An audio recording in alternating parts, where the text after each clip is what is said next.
हिंदू विचारधारा में कुछ पात्र केवल कथा के चरित्र नहीं बल्कि विचार और प्रतीक हैं।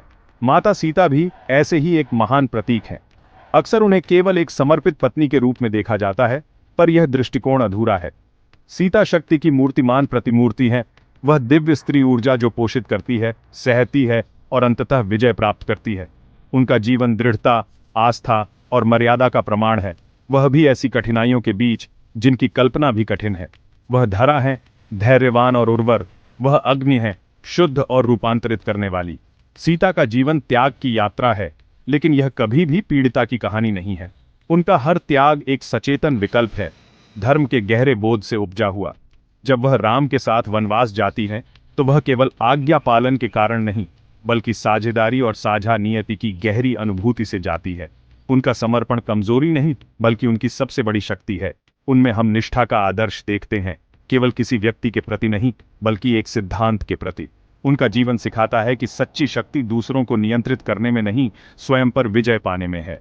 वह रामायण के तूफान में मौन लंगर हैं। उनकी शांत दृढ़ता उतनी ही निर्णायक है जितनी राम की धनुष की टंकार। सीता की पूजा करना धरती का सम्मान करना है, और सहनशीलता व गरिमा की अद्भुत शक्ति को प्रणाम करना है। उनकी कथा सहस्राब्दियों से गूंजती है, क्योंकि वह मानव जीवन के मूल को छूती है। सीता की यात्रा हमें रास्ता दिखाती है, कठिनाई में साहस, परीक्षा में मर्यादा और अपने विश्वास में शक्ति कैसे पाएं। सीता की कथा को समझने के लिए हमें उनके पूर्व जन्म वेदवती की ओर देखना होगा। वेदवती महर्षि कुशध्वज की तपस्विनी पुत्री भगवान विष्णु को पति मानती थीं।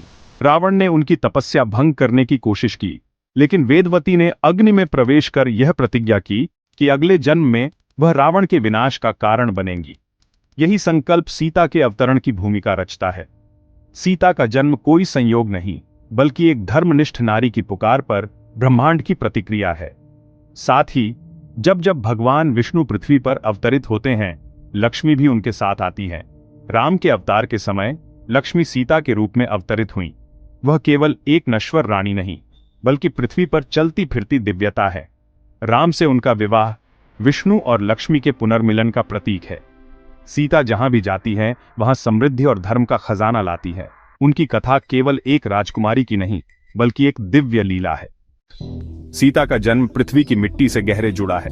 मिथिला के राजा जनक ने सूखे से जूझते राज्य के लिए यज्ञ किया और स्वयं हल चलाया। तभी भूमि से एक स्वर्ण पेटिका निकली, जिसमें एक दिव्य कन्या थी, सीता। जैसे ही उन्हें उठाया गया, वर्षा होने लगी और मिथिला हरी भरी हो गई। जनक ने उन्हें अपनी पुत्री के रूप में स्वीकार किया और नाम दिया सीता, हल की रेखा से उत्पन्न। सीता केवल राजकुमारी नहीं, बल्कि विदुषी के रूप में पली बढ़ी। जब विवाह का समय आया, जनक ने शिव के दिव्य धनुष को चढ़ाने की चुनौती रखी। अनेक राजा आए, पर कोई धनुष को हिला भी न सका।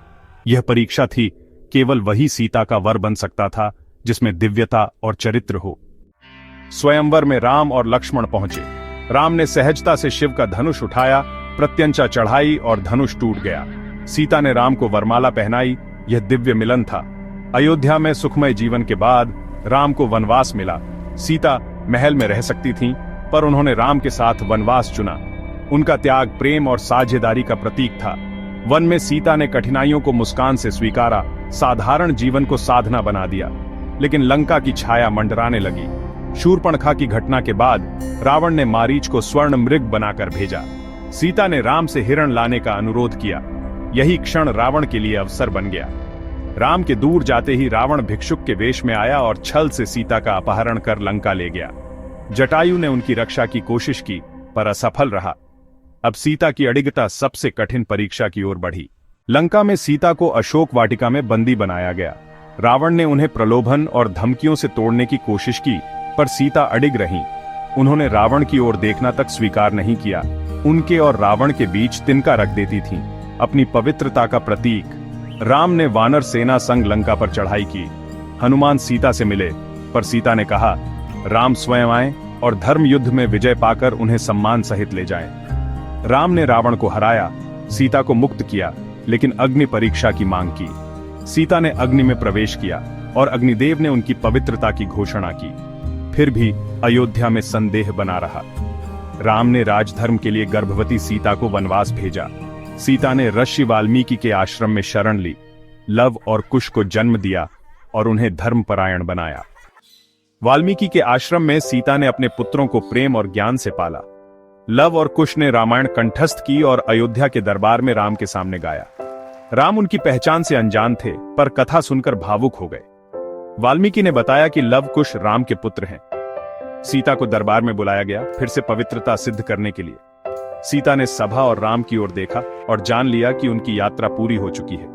उन्होंने माता पृथ्वी से प्रार्थना की, यदि मैंने सदा सत्य का पालन किया है तो मुझे अपनी गोद में समा लो। धरती फटी, स्वर्ण सिंहासन प्रकट हुआ और माता पृथ्वी ने सीता को गले लगाया। सीता का जीवन धर्म, धैर्य और गरिमा का शाश्वत पाठ है।